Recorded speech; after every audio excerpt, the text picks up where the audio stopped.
Kita beralih ke berita lainnya. Tribuners sebut Murad Ismail segera lengser, Panja DPRD Maluku sebut tinggal tunggu SK Presiden.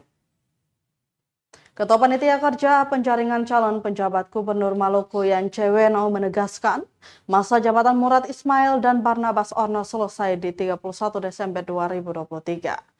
Penegasan tersebut disampaikan menyusul kunjungan Panja DPRD Maluku ke Kementerian Dalam Negeri dalam rangka penyerahan 3 rangkap dokumen pengusulan calon penjabat Gubernur Maluku. Yan Ceweno menyebutkan berakhirnya masa jabatan Murad Orno hanya menunggu SK Presiden yang mana segera diterbitkan.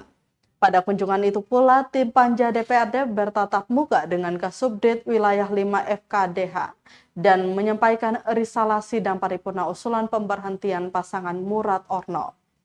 Menurutnya, Kemendagri sendiri menganggap apa yang dilakukan DPRD Maluku baik, benar dan lengkap sesuai dengan regulasi.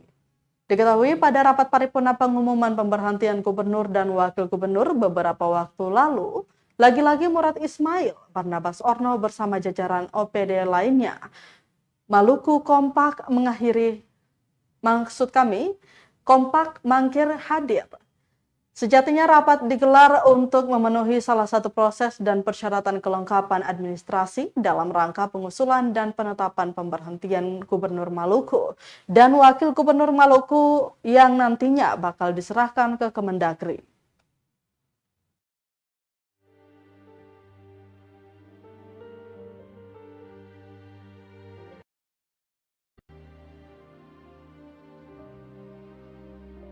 Download Tribun X sekarang, menghadirkan lokal menjadi Indonesia.